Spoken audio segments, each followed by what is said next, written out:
하늘이 저를 구해준 사연을 적어볼까 합니다. 바로 시작하겠습니다. 50대 남자이자 처자식을 둔 가장입니다. 젊은 시절 대기업에 들어가 야근을 밥 먹듯이 하며 자리를 지켜왔습니다. 그런데 밑에서 치고 올라오는 후배들 때문에 제 자리는 늘 위기였습니다. 그래서 수천 번 고민을 하다가 아내에게 생각하던 일을 말했습니다.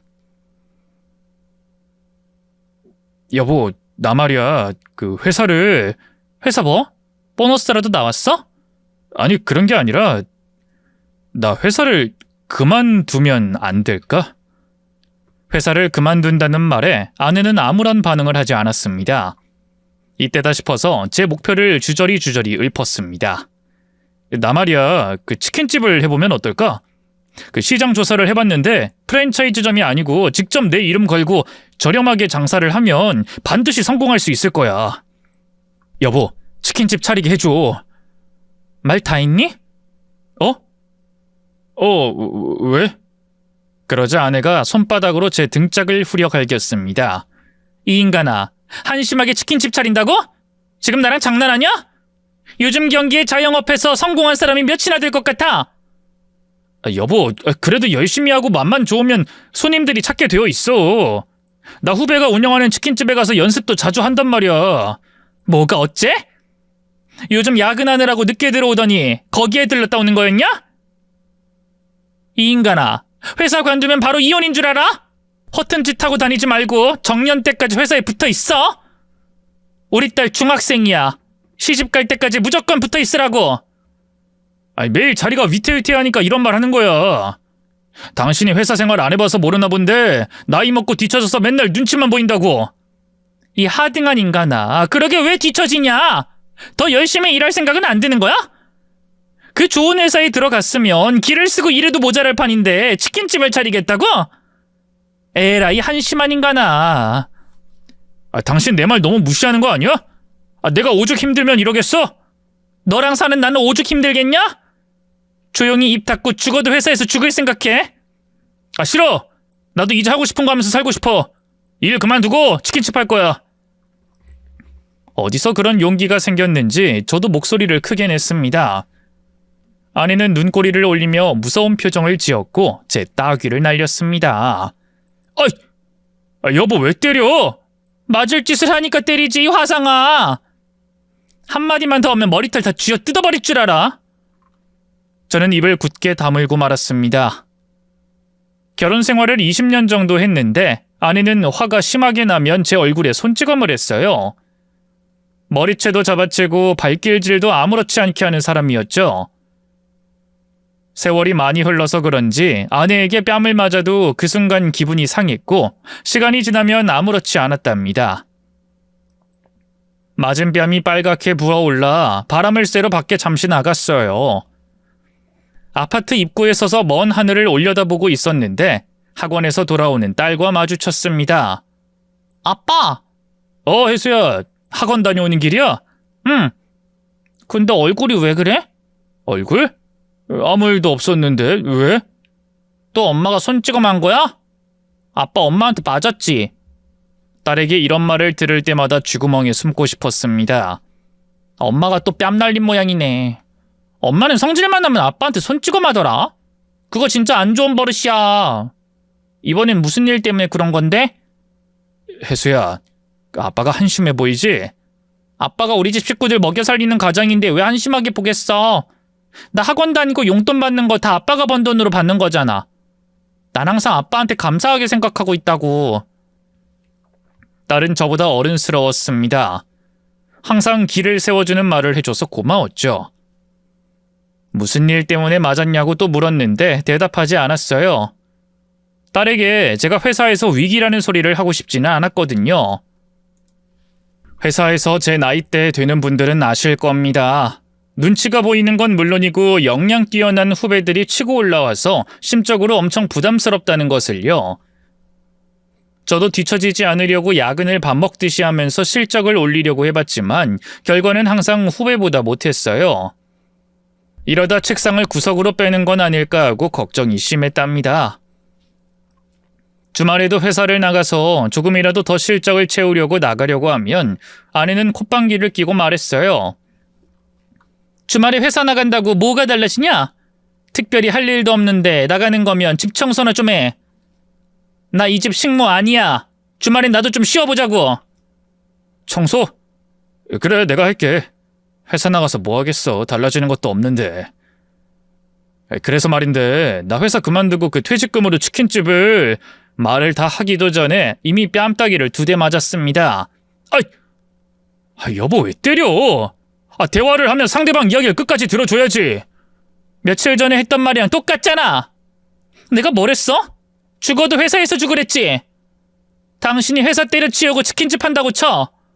만에 하나 망하기라도 하면 우리 회사 어떻게 할 건데? 내가 어떻게 해서든 책임질 테니까 내 소원 좀 들어줘라. 나 진짜 회사에 나가는 게 힘들어. 배부른 소리 하지 마. 남들은 들어가고 싶어도 못 가는 대기업에 다니면 감사한 줄 알고 붙어 있으라고. 이번에도 욕만 오지게 먹고 뺨도 2대나 맞으며 거절당했습니다. 제 아내가 저에게 손찌검을 처음 하게 된 게 딸이 태어났던 해부터였어요. 딸아이를 낳고 산후 우울증이 왔는지 육아를 도와주지 않는다며 엄청 때렸습니다. 회사를 다니느라 못한 건데 일부러 집에 늦게 오는 거라며 혼자 결정을 짓고 쌓인 분노를 손찌검으로 풀었답니다. 처음엔 산후 우울증이니 다 받아주자 하는 마음이었어요. 그런데 시간이 지나도 계속 저를 우습게 보고 아무렇지 않게 때려서 이혼까지 생각한 적이 있었습니다. 딸이 유치원 다닐 시기였는데 후배들 밥 사주는데 10만 원 넘게 썼다고 머리채를 잡혀서 귀싸대기를 엄청 맞았답니다. 자존심도 상하고 이런 여자와는 더는 못 살겠다 싶어서 이혼 서류를 준비했어요. 그런데 어린 딸이 제 다리를 잡고 엄마 아빠 헤어지지 말라고 부탁하는데 도저히 거절하지 못하겠더라고요. 그래서 참고 살자는 마음으로 이혼장을 찢어버렸고 여태껏 같이 살아왔답니다. 그래서 딸은 아직도 매맞는 남편으로 사는 저에게 미안하다고 사과를 하기도 합니다. 아빠, 예전에 나 때문에 이혼 못했던 거 기억나. 그땐 엄마 아빠가 헤어지는 게 엄청 큰일인 줄 알고 그랬나 봐. 그런데 아빠가 엄마한테 무시당하고 사는 걸 보면 이혼하는 게 낫겠다는 생각이 들어. 아빠, 내 생각하지 말고 아빠 마음이 가는 대로 행동해. 아빠는 할 만큼 다 했어. 혜수야, 아빠가 이혼하면 네 엄마가 널 데려갈 거 아니냐. 그럼 널 만나는 게 어려워질 텐데 그걸 어떻게 버티냐. 아빠는 혜수 너 없인 하루도 못 산다. 내가 아빠랑 살면 되잖아. 너도 엄마랑 살기 싫은 거야? 혹시 네 엄마가 너한테도 손찌검하니? 아니, 그런 건 아니야. 그냥 엄마보다 아빠랑 살고 싶어서 하는 말이야. 네 엄마가 들으면 엄청 섭섭해할 거다. 아니, 섭섭한 정도가 아니라 집안내 쑥대밭으로 만들고 남을걸. 혜수야, 아빤 괜찮아. 네 엄만 좀 시간이 지나면 변할 거야. 만약 제가 이혼하자고 하면 아내는 엄청나게 분개할 것이고 저의 재산을 싹 다 빼앗으려고 발악하고도 남을 것입니다. 그래서 참고 사는 걸 택했습니다. 이듬해 딸이 고등학교에 진학하게 되었어요. 엊그제 꼬맹이였던 딸이 벌써 고등학생이 된 걸 보니 세월이 빠르긴 한 것 같네요. 아내는 여전히 저를 무시하고 막말을 서슴지 않고 했어요. 배가 아프다는 아내를 걱정해줬더니 괜히 욕만 먹은 날도 있었답니다. 아우 배야. 왜 이렇게 배가 아픈 거야? 여보, 병원 가봐야 하는 거 아니야? 내가 월차 쓰고 당신 병원에 데려다 줄게. 뭐? 지금 제정신이야? 잘릴까봐 노심초사하는 중이면서 월차를 쓰겠다고? 이 인간아, 내가 아픈 건 다 당신 때문이야. 제발 걱정 좀 안 하게 일 좀 잘해봐. 날마다 야근한 것도 모자라 집에서 노트북 두드리는 거 신물나니까. 그거야 실적을 하나라도 더 쌓으려고 그러는 거지. 당신이 얼마나 못났으면 그 나이에 실적 걱정을 하냐? 지금까지 다니는 것도 용하다 용해. 내가 어쩌다 이런 인간이랑 결혼해서 사는 건지. 자존감을 깎아내리는 말을 하길래 저도 할 말을 했습니다. 여보, 그래도 나 그동안 잘 살아왔잖아. 돈도 많이 모았고 처가에도 많은 도움 드렸잖아. 나 정도 되는 남자랑 결혼한 거면 잘한 거 아니야? 아이고 웃기시네. 오늘 이이가 날 웃기려고 환장했나? 당신 다른 집 남편이랑 비교 좀 해줘? 당신 우리 부모님한테 해외여행 한 번이라도 시켜줘 봤어? 차 한 대를 사줘 봤어? 그렇다고 집을 해줘 봤어? 아무것도 해준 거 없이 용돈 좀 줬다고 생색내는 거야? 용돈뿐만 아니라 장인어른 빚도 몇천 갚아드렸잖아. 그땐 나 같은 남편이 어딨냐고 칭찬을 그렇게 하더니. 그래, 아주 큰일 해냈다. 몇천이 아니라 1,800만 원이거든? 아유, 당신한텐 무지 큰 돈이겠네. 자꾸 비꼬지 마. 난 충분히 열심히 살아왔고 가장으로서 잘해왔단 말이야.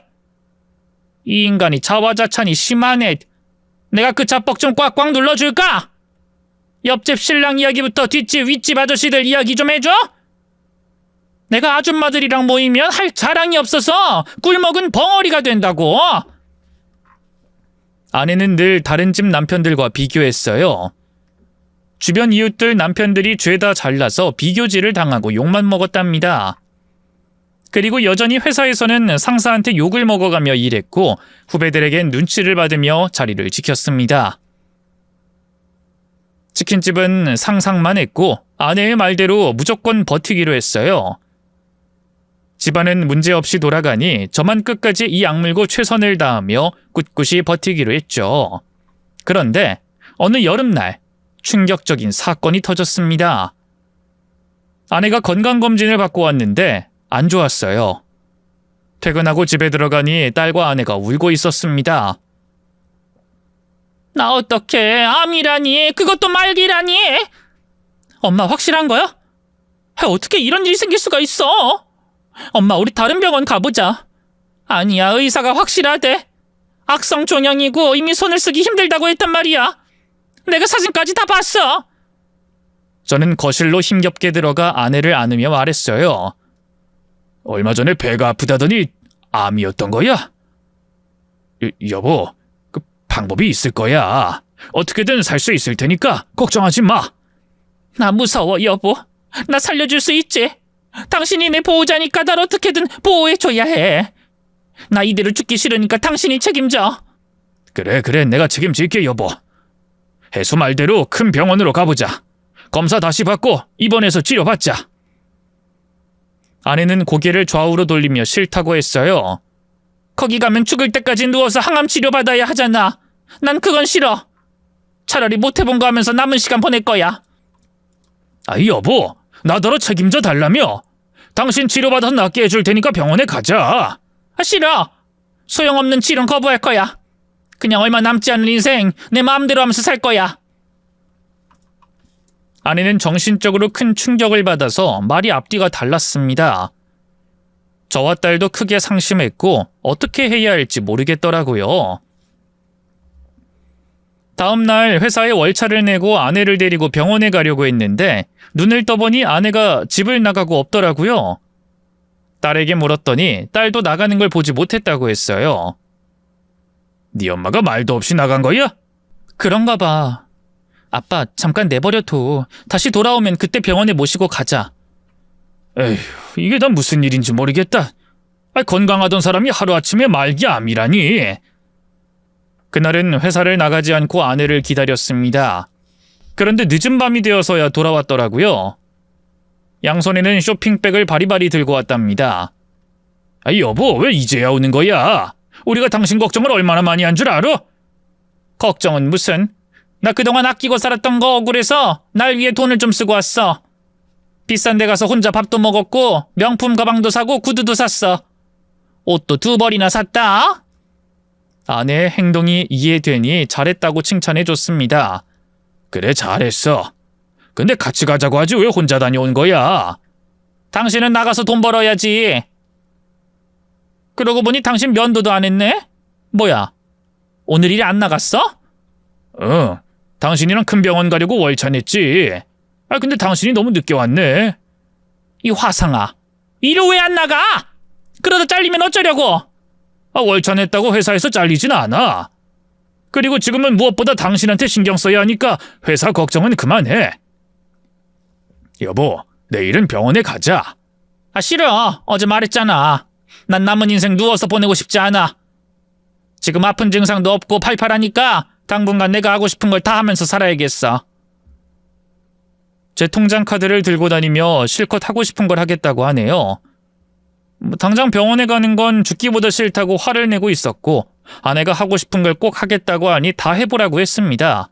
대신 빠른 시일 내로 마음 정리하고 병원에 가자고 말했습니다. 일주일 내내 온갖 사치를 부리면서 놀러 다닌 아내는 제 통장에 있는 수천만 원을 썼습니다. 명품과 보석을 마음대로 샀고 골프채도 세트로 샀어요. 너무 심하다 싶어서 아내에게 말했어요. 여보, 당신 치료비를 해야 하는데 너무 많은 돈을 쓴 것 같아. 이제 그만하고 병원 가자. 당신이 뭐라 해도 난 병원 안 가. 하고 싶은 거 다 해보다가 눈 감을 거야. 그러니까 병원이라는 말은 내 앞에서 꺼내지 마. 지금 수천만 원을 썼어. 우리 딸 장례를 위해 돈을 모아둔 걸 당신이 며칠 만에 탕진했다고. 그래서 아깝냐? 난 이 정도 돈을 쓸 자격도 없는 거야? 그렇다는 게 아니라. 됐어. 쫌생이 같은 놈. 넌 어떻게 된 게 마누라가 아파도 이 모양이냐? 내가 너 같은 놈이랑 20년을 살았다는 게 믿기지가 않는다, 이 쫌생아. 아직 내가 하고 싶은 게 많으니까 돈 가지고 갈구지 마. 나 돈 쓸 자격 있으니까 한마디만 더 하면 혼날 줄 알아. 골프를 치겠다고 매일 아침 일찍 나가서 늦게 들어왔어요. 아내의 씀씀이는 날이 갈수록 커졌죠. 그러다 외박을 했길래 알아보니 강원랜드까지 가서 도박을 했더라고요. 이대로 두면 안 되겠다 싶어 카드를 정지하고 통장 카드도 바꿔버렸답니다. 그랬더니 집에 와서 난리를 피웠습니다. 여보, 일로 나와봐. 카드 정지한 거야? 내가 골프장에서 얼마나 쪽팔렸는 줄 알아? 당신 그동안 모은 전 재산 다 날려버릴 것 같아서 정지했어. 이 강원랜드는 도대체 왜 간 거야? 여보, 이성을 좀 찾아. 당신 지금 이렇게 놀러 다닐 때가 아니야. 병원 가서 치료받아야 한다고. 싫다고 몇 번을 말해야 하냐? 당신 당장 카드부터 풀어. 나 내일 친구들 만나서 한턱 쏘기로 했으니까 카드 정지 풀라고. 아내는 제 말을 귀뚱으로 들었습니다. 그래서 카드를 풀되 한도를 낮췄습니다. 하루에 100만 원을 물쓰듯이 쓰던 아내는 한도 초과가 되어 망신을 당했다며 엄청나게 분노했어요. 집에 들어오자마자 제 따귀를 날리고 머리채를 잡아챘고 벽으로 밀어붙이고 발로 걷어찼답니다. 여보, 그만해. 혜수가 보고 있잖아. 그만하라고. 혜수가 보든 말든 무슨 상관이야. 내가 오늘 당신 때문에 친구들 앞에서 개망신을 당했다고. 여보, 그렇게 돈 쓰다 살림 거덜낼 것 같아. 제발 그만하고 진정해. 이성을 찾으란 말이야. 하지만 아내는 분노를 풀겠다며 절 계속해서 때렸습니다. 딸이 아내를 뜯어말리자 이번엔 딸의 따귀까지 날리더군요. 엄마 제발 그만해. 너도 나 건들지 마. 너한테 드린 시간과 노력은 이미 충분히 했어. 이젠 엄마가 뭘 하든 간섭하지 마. 이게 간섭이야? 왜 아빠를 때려? 그것도 모자라 나까지 때리는 거야?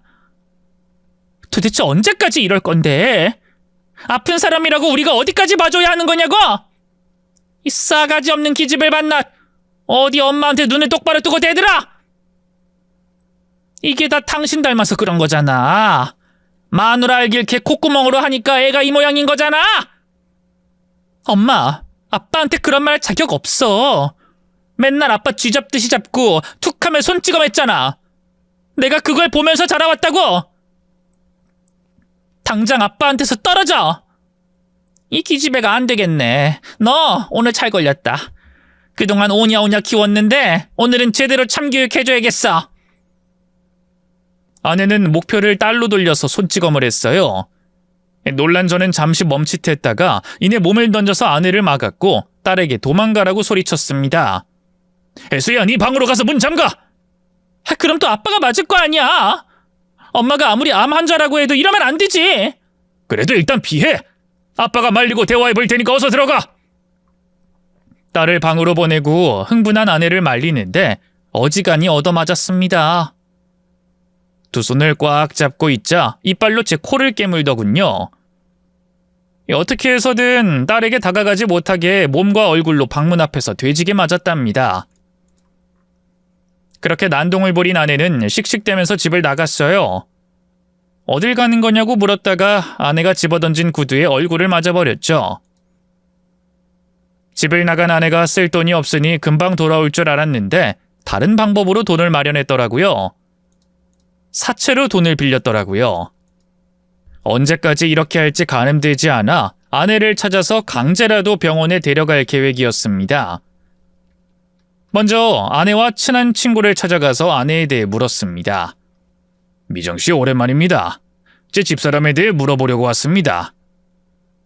오랜만이네요. 제 친구를 암 걸리게 한 분을 만나니 기분이 썩 좋진 않네요. 네? 네. 근데 집사람이 지금 빨리 병원에 가야 하는데 어디 있는지 몰라요. 미정씨는 아실 것 같은데 요즘 집사람이랑 같이 어울리시죠? 그렇긴 한데 어디 있는지 알려드릴 순 없어요. 시한부인 제 친구가 하고 싶은 거 다 하고 떠나도록 놓아주세요. 치사하게 카드를 막았다죠? 그거부터 풀어주세요. 그럼 어디서 어떻게 돈을 쓰고 사시는지 알 거 아니에요. 미정씨, 그 사람 아픈 사람입니다. 빨리 찾아서 병원에 데리고 가야 해요. 제 욕은 나중에 실컷 하시고 일단 아내가 어디 있는지만 좀 알려주세요.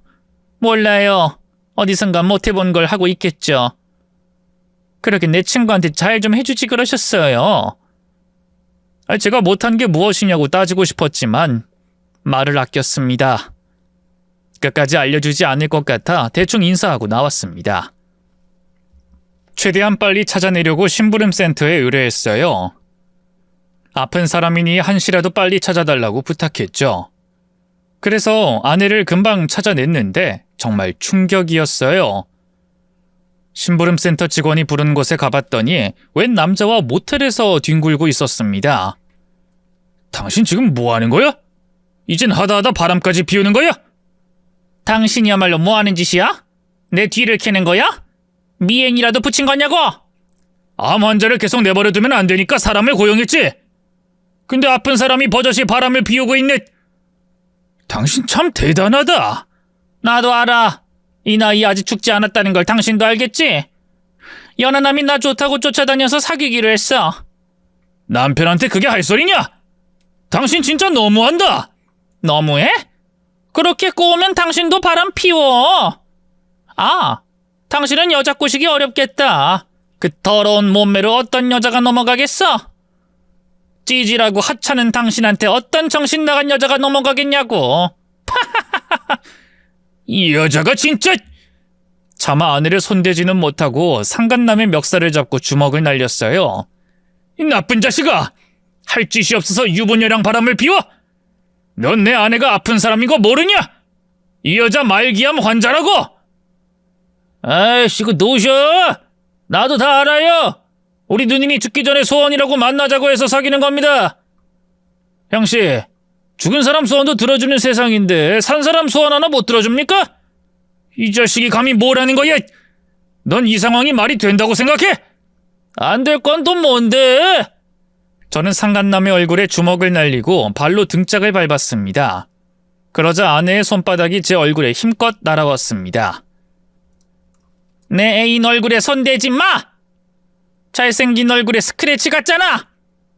정말 정신 나갔군! 당신 이렇게 멋대로 살 거면 이혼해! 이혼? 내가 무서워할 줄 알고? 그래 해! 20년 살았으니까 재산분할 받고 헤어지면 되겠네. 난 그 돈으로 우리 연하 애인이랑 살림 차려서 살 거야. 유책 배우자는 당신이거든? 위자료를 기대하는 거야?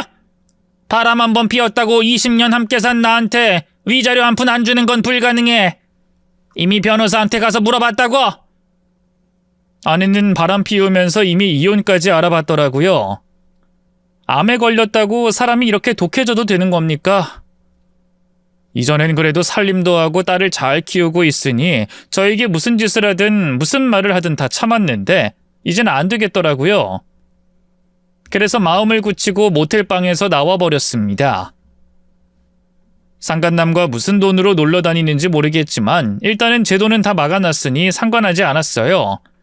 그리고 집에만 오면 끝장낼 생각이었습니다. 그런데 참 바보 같은 게 그 상황에서도 아내가 치료를 빨리 받으러 갔으면 하는 바람이 들었답니다. 오래 함께 살아서 그런지 멍청하고 어리버리한 생각을 했네요. 얼마 뒤 돈이 떨어졌는지 아내가 집으로 돌아왔어요. 퇴근하고 집에 들어갔더니 딸이 거실에서 손가락으로 안방을 가리켰습니다. 아빠 오셨어요. 엄마 방에 있어. 그래, 네 엄마가 돌아오긴 했구나. 에휴, 근데 몸은 어떻니? 많이 아파 보여? 병원에 바로 가야 할 것 같니? 아니, 전혀. 근데 아빠, 엄마 혼자 온 게 아니야. 뭐? 누구랑 왔는데? 딸은 대답을 못했습니다. 설마 하고 안방문을 열었더니 상간남과 나란히 누워 있었습니다. 당신 도대체 이게 뭐하는 짓이야? 혜수가 있는 집에 상간남을 데리고 와? 진짜 미쳤어? 이제 곧 죽을 몸이라 그런지 행동이 과감해지네. 딸내미 눈치 봐서 뭐 하겠어? 어차피 남은 인생 얼마 안 되는데. 그래서 상간남을 데리고 와서 안방에 쳐누워 있는 거야? 에이, 못된 여자야! 대화는 그만하면 됐고 나 돈 줘. 돈이 뚝 떨어져서 내 집으로 들어온 거야. 우리 꼴 보기 싫으면 통장 풀어. 내가 받을 만큼만 쓸 테니까 당장 풀어. 진짜 가만두지 않겠어. 둘 다 내 집에서 나가. 당장 꺼지라고! 상간남을 먼저 잡고 끌어내렸습니다. 발로 면상을 쿵 하고 한 대 찍어버렸습니다. 코피가 좔좔 흐르자 아내가 저에게 달려들어 손찌검을 하더군요. 뭐 하는 짓이야? 내 애인한테 손대지 말랬지? 당신은 오늘 해서는 안 될 짓을 했어. 내 딸 혜수 앞에서 이따위 더러운 짓을 해? 절대로 용서 못해. 시한부라고 해도 절대 용서 못해. 용서는 무슨? 누가 날 봐달라고 했냐? 내 집에 내가 들어온 거야. 꼬우면 재산 분할해주고 끝내. 이 몰상식한 여자야. 이게 엄마로서 할 짓이야? 아내 따귀를 날리려다가 멈칫했습니다. 차마 말기암 환자를 때리지 못하겠더라고요. 그러자 아내가 제 따귀를 날렸고 이를 말리는 딸아이의 뺨도 날렸습니다. 엄마 그만 좀 해. 그러게 왜 깝치고 난리야. 딸 얼굴에 또 손을 댄 걸 보고 분노했습니다. 혜수한테까지 손찌검이야? 당신 미쳤어? 화를 내며 다가가자 딸이 두 팔로 막으며 말하더군요. 아빠, 엄마 용서해줘. 제발 참아. 뭐? 넌 이 꼴을 보고도 네 엄마를 감싸주고 싶니? 딸은 저에게 윙크를 하더군요. 뭔가 할 말이 있으니 일단 진정하라는 의미로 느껴졌습니다. 상간남과 아내를 향해 크게 한 소리 했습니다. 니들 두고 보자. 곧 쓴맛을 보여주겠어. 여보, 혜수가 하는 말 못 들었어? 날 용서해 주라잖아. 어떻게 아빠보다 딸이 훨씬 어른스럽냐? 하긴 내가 혜수 때문에 당신이랑 살았지. 쟤 없었으면 진작에 이혼했을 거야. 그래, 아주 좋은 정보 들려줘서 고맙다. 딸은 저의 손목을 잡으며 그만하고 밖으로 나가자고 하더군요. 아내와 상간남은 돈을 줄 때까지 나가지 않을 것 같았습니다. 그래서 딸을 데리고 나갔더니 본가에 가자고 하더군요. 이 일을 저희 부모님께도 알리자며 모두 듣는 데서 말할 게 있다고 했습니다. 혜수야, 무슨 할 말이길래 할아버지 댁에 가자는 거야? 그냥 여기서 말해. 아니야, 할아버지 할머니도 엄마를 걱정하시니까 다 같이 있는 데서 말하는 게 좋겠어. 빨리 아빠 차 시동 걸어. 그래, 뭐 우리 딸이 그러자고 하면 그래야지. 어차피 오늘은 저 두 사람이 나갈 것 같지 않으니까 할아버지 댁에서 짜자. 그렇게 딸을 태우고 본가를 향했습니다. 부모님은 절 보자마자 아내가 어떠냐고 물으셨는데 쉽게 대답을 못하겠더라고요. 말기암 환자가 바람나서 상간남과 집에 있다는 소리를 어떻게 하겠습니까? 그래서 그냥 아무 소리도 안 하고 부모님과 마주 앉아 차를 한 잔 마시며 딸이 하는 말을 듣기로 했습니다. 혜수야, 다 모였으니까 할 말 해봐. 중요하게 할 말이 있다고 했잖아. 응, 아빠. 내가 다 말할게. 할아버지 할머니도 잘 들어주세요. 이윽고 혜수 입에서 나오는 말은 가히 충격적이었습니다. 믿기 어려운 말이 계속 흘러나와서 머리가 어지랬답니다. 그리고 가족회의를 하고 어떤 결정을 내렸어요. 그리고 사흘 뒤에 딸과 집으로 돌아갔습니다. 아내와 상간남은 여전히 집에서 지내고 있더군요. 저를 본 아내는 왜 들어왔냐며 그냥 상간남과 둘이 살게 해주지 왜 돌아왔냐며 비웃었습니다. 찌질이 자식. 내가 다른 남자 데리고 와도 아무 소리도 못하지? 넌 자존심도 없냐? 이 집 나한테 줘. 이혼 선물로 내가 받을 테니까 당신은 해수 데리고 나가. 여보, 오늘 다 끝내자. 정리하러 왔어. 이혼하자고? 아주 좋지. 그 전에 알아야 할 게 있어. 해수야, 그거 꺼내봐라. 딸이 서류를 한 장 꺼냈습니다. 아내가 건강검진을 받은 결과지였는데 아무 이상이 없다는 소견서가 적혀 있었어요.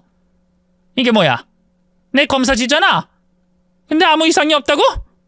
혜수야, 너 이거 어디서 났니? 엄마 말기암 아니래. 그거 엄마랑 이름 똑같은 여자한테 알려줘야 할 걸 엄마한테 실수로 알려줬대. 얼마 전에 병원에서 나한테 전화가 왔어. 엄마가 통화가 안 된다면서 예비로 적어둔 내 번호로 연락했다더라. 죄송하다고. 동명이인의 결과를 잘못 알려줬다면서 엄청 사과하더라. 그래서 병원에 가봤더니 진짜 이렇게 아무 이상이 없다고 친절하게 소견서를 떼어주더라. 뭐야? 그럼 나 말기암 아니라는 거야? 아, 그럼 그렇지. 내가 아픈 곳이 하나도 없길래 이상하다고 생각했어. 이 돌팔이 의사놈 내가 가만두나 봐라. 아유, 하여튼 일이 잘 풀렸네. 나 안 죽는다. 야호!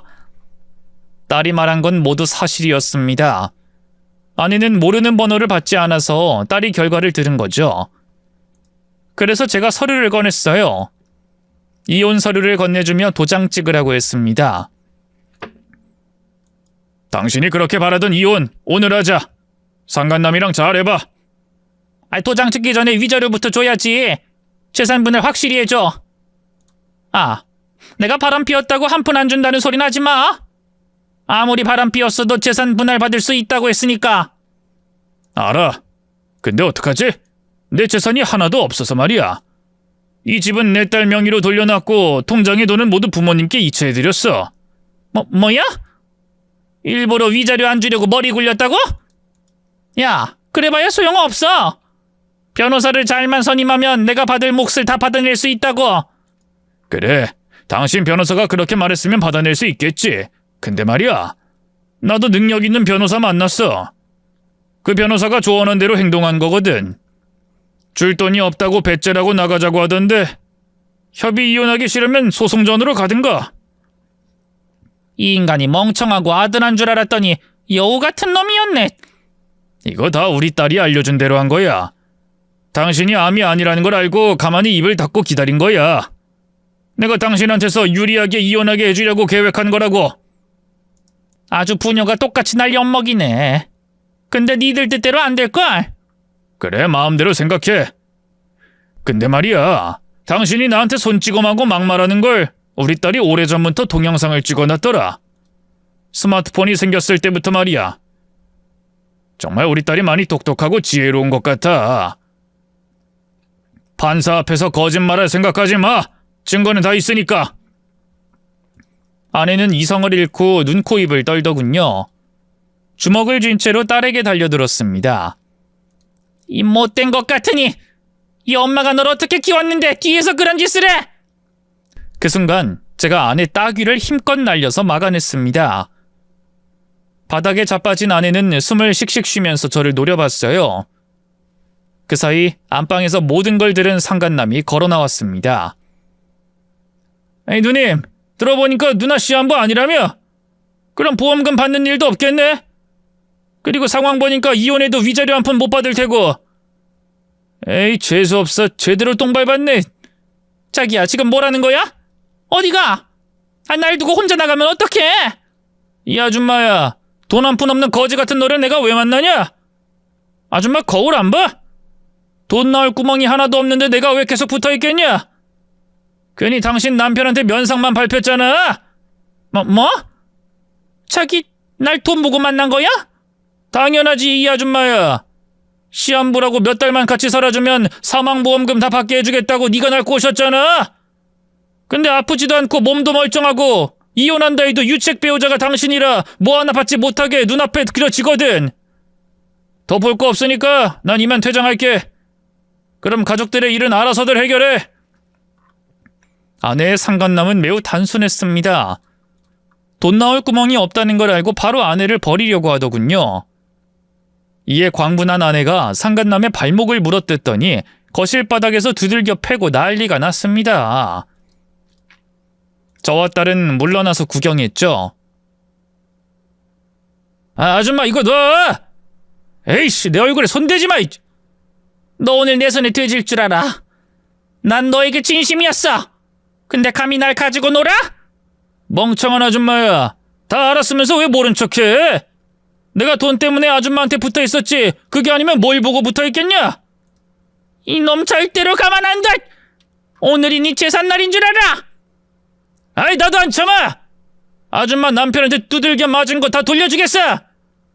두 불륜은 거실 바닥을 구르며 치고받으며 오래 싸우더군요. 한참 재밌게 구경하고 있는데 두 불륜이 지쳐서 싸움이 끝나버렸습니다. 상간남은 네 발로 기어나갔습니다. 그래서 상간남에게 한마디 해줬습니다. 어이, 니놈한테 상간남 손해배상 고소장이 갈 거야. 법정에서 보자고. 그리고 아내를 내쫓으려고 두 발을 잡았습니다. 여보, 이제 우리 이혼할 거니까 이 집에서 나가줘야겠어. 그만 나가봐. 소송전으로 할 거지? 나도 준비 철저하게 할 테니까 법정에서 보자고. 저에게 질질 끌려나가던 아내가 제 발목을 붙잡더니 못 나간다며 버티더군요. 혜수 아빠 그만해. 우리 대화로 풀자. 이혼은 무슨... 여보, 우리가 1, 2년 산 것도 아니고 20년을 살았어. 근데 무슨 이혼이야? 내가 말기암인 줄 알고 정신이 나가서 실수를 좀 한 거야. 말기암이면 그렇게 바람도 피우고 막말하고 남편도 모자라 딸을 때려도 돼? 난 당신이 무슨 짓을 해도 참을 수 있지만 우리 혜수한테 손 찍어만 건 못 참아. 100번 생각해도 이해를 못하겠단 말이야. 그동안 혜수 때문에 당신이 뭐라 해도 참아왔는데 지금 우리가 이혼하는 거 가장 원하는 게 혜수야. 여보 이러지 마. 이성을 찾아야지. 내가 한 짓 모두 사과할게. 암 걸린 줄 알고 한 짓거리도 모두 잘못했고 그전에도 당신한테 손 찍어마고 무시하고 막말이랑 욕한 거 모두 사과할게. 이미 늦었어. 20년을 참았는데 또 참고 살라고? 그것도 딸한테 손 찍어마고 바람나서 안방에 상간남 데리고 온 당신을. 세상 어느 바보 멍청이가 이런 상황을 받아들이고 용서를 해주나? 당신 너무 큰 걸 바라는 것 같아. 아내는 얼른 자세를 고쳐 무릎을 꿇고 앉아 두 손으로 제 바짓가랑이를 잡았습니다. 혜수 아빠, 내가 잘못했어. 미안해. 내가 어릴 때 결핍이 있어서 제대로 정신이 성장하지 못해서 그런 것 같아. 내가 어릴 때 맞으면서 자랐거든.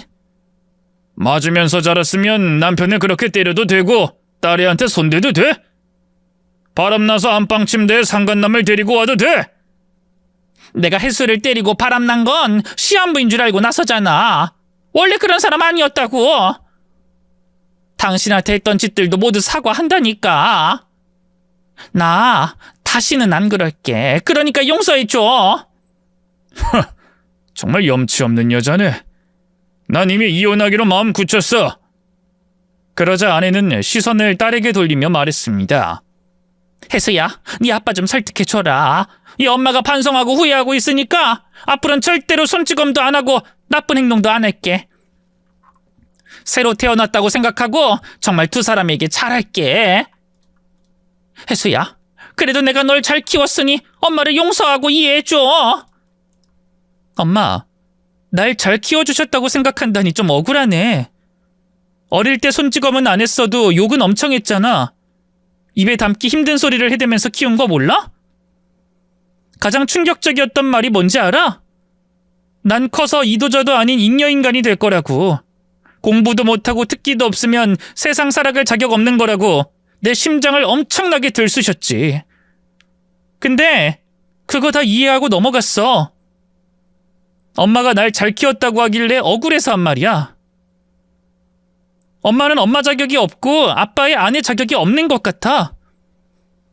내가 이혼에 찬성하는 이유는 더는 아빠가 괴롭힘 당하는 걸 보기 힘들어서야.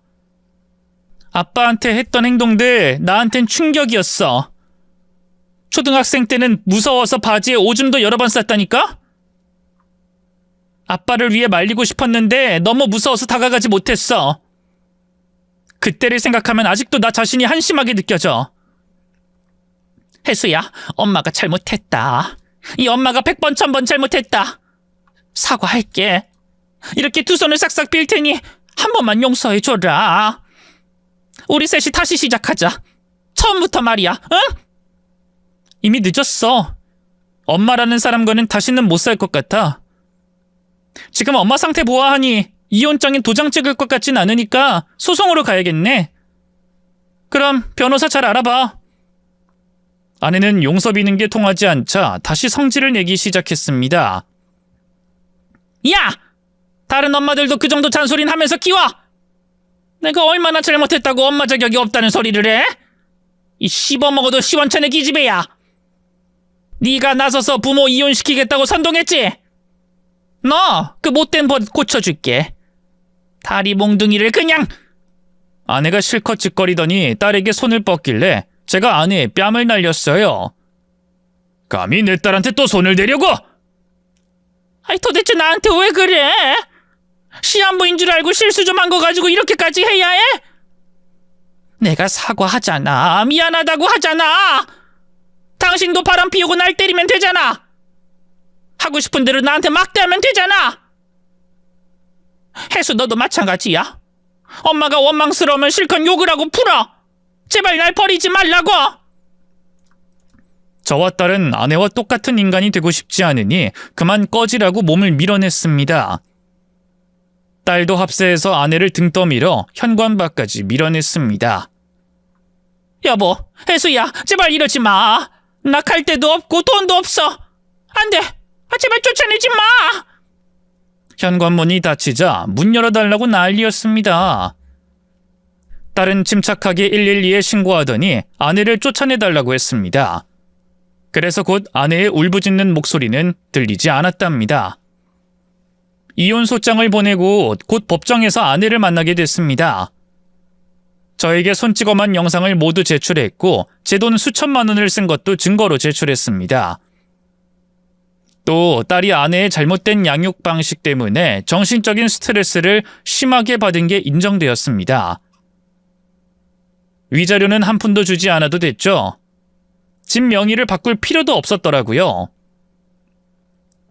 이혼 판결이 나자 아내는 눈물을 주르륵 흘리면서 제 바짓가랑이를 잡았습니다.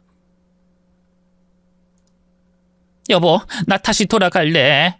우리 집에 가서 혜수랑 당신이랑 살고 싶어. 이건 어찌? 다 끝났으니까 당신 갈 길 가. 여보, 우리 친정 돈 없는 거 알잖아. 그리고 내가 바람나고 손찌검해서 이혼하는 거 알고 집에도 들어오지 말라고 했어. 나 당장 갈 곳이 없어. 에휴, 이 한심한 여자야. 그러게 왜 그랬어? 미안, 정말 미안해. 그래도 내가 해줄 수 있는 건 없어. 당신한테 벌을 주고 싶으니까 고생하면서 반성하면서 살아. 여보, 여보! 그렇게 아내와 이혼을 하고 딸과 둘이 지내게 되었습니다. 저는 딸과 의논하고 직장을 그만뒀습니다. 언제 잘릴지 모르고 불안하게 사느니 관두는 게 정신건강에 좋을 거라며 딸이 얼마든지 때려치우라고 했죠. 그래서 퇴직금으로 작은 평수의 상가에 들어가 치킨집을 차렸습니다. 맛은 보통 이상이어서 배달 손님이 꽤 많았습니다. 물론 대기업 다닐 때에 비하면 한참 적게 벌었지만 하고 싶은 걸 하면서 지내니 스트레스 받는 일이 거의 없었습니다. 아빠, 치킨 맛이 더 좋아졌네? 그래? 반죽을 바꿔봤더니 그런가 보다. 그냥 하는 소리가 아니라 아빠 소질 있어. 이 정도 마시면 중박 이상으로 장사가 잘 될 거야. 우리 딸이 그렇게 말해주니 힘이 난다. 역시 우리 딸이 최고야. 딸과 치킨을 뜯으며 대화하는데 아내 이야기를 꺼내더라고요. 얼마 전 딸을 만나러 왔는데 무시하고 왔다고 하답니다. 며칠 전에 학교 앞에 엄마가 왔더라고. 내 이름 부르는데 아는 척 안 하고 무시해버렸어. 그랬어? 네 엄마가 상처 많이 받았겠네. 상관없어. 내가 나쁜 딸이라고 욕해도 엄마랑은 모르는 사람으로 지내고 싶어. 그 정도로 아주 미웠구나. 이 아빠가 못나 보이게 자주 맞아서 그런 것 같네. 따지고 보면 모두 못난 아빠 탓이구나. 아빠, 자꾸 자존심 낮게 그렇게 말하지 마. 난 아빠를 닮은 아빠 딸이야. 아빠가 못났으면 나도 못난 거라고. 아유, 그렇게 되나? 그럼 방금 한 말은 취소할게. 아빠는 잘난 사람이야. 우리 혜수는 더 잘난 사람이고. 그래, 그렇게 당당하게 자신을 여기란 말이야. 아무튼 엄마가 아빠를 찾아올 수도 있으니까 과감하게 무시해버려. 알겠지? 응, 우리 딸이 하라는 대로 할게. 딸에게 찾아갔던 아내가 거부당하고 얼마 뒤에 진짜로 저를 찾아왔습니다. 치킨집을 어떻게 알고 찾아왔더라고요. 여보, 이젠 당신이 하고 싶은 일을 하고 사네. 회사 그만두고 치킨집 차리고 싶다고 그렇게 노래를 부르더니 잘 됐다. 치, 나를 개무시하면서 죽어도 회사에 붙어있으라고 한 게 누군데 이제 와서 그런 소리해. 당신이 아무리 좋게 나와도 난 받아주지 않을 거야. 우린 끝난 사이니까 찾아오지 마. 여보, 나 반성 많이 했어. 당신이 날 다시 받아준다면 정말 잘할게. 우리 혜스를 못 보고 사는 것도 너무 곤욕이고 당신을 못 보니까 가슴이 아려. 입에 침도 안 바르고 거짓말 잘하네. 속 보인다 이 여자야. 돈 없고 빌빌거리니까 내 등골이나 빨아먹으면서 사는 게 낫겠다 싶으니 찾아와서 이런 소리 하는 건 모를 것 같아? 절대로 안 받아줄 테니까 쓸데없이 시간 낭비하지 말고 꺼져. 알겠어. 갈게. 여보, 지난 날은 내가 다 잘못했어. 이건 진심이야. 아내의 말에 대답을 하지 않았더니 조용히 나갔습니다. 딸에게 물어보니 아내는 고시원에서 살고 있고 봉제 공장에서 시다로 일하고 있답니다. 딸이 일부러 알아본 건 아니고 처가 식구들이 연락해서 알려줬다네요. 꼭 도와주라는 식으로 연락을 해줬다며 딸이 저에게 눈 하나 깜짝하지 말고 무시하라고 조언했답니다. 현재 치킨집을 운영한 지 3년이 되었습니다. 딸을 대학 보내고 등록금을 내주고 뒷바라지를 잘 해주고 있어요. 무조건 망할 거라는 전처의 말과는 달리 장사가 그럭저럭 잘 돼서 앞으로 10년은 더 끄떡없이 잘할 수 있을 것 같았습니다. 딸이 요즘에 여자를 만나서 새장가를 가라고 하는데 저는 그런 생각이 전혀 없어요. 그저 맛있는 치킨을 튀겨가며 휴일엔 딸과 데이트하면 만족합니다. 이보다 더 나은 인생은 없다고 생각합니다. 지금도 가정을 위해 고생하는 가장들께 제 사연으로 큰 위로가 되었으면 하는 바람입니다. 힘내라는 말보다 쉬엄쉬엄 하라는 말씀을 드리고 싶네요. 그럼 이만 줄이겠습니다. 감사합니다.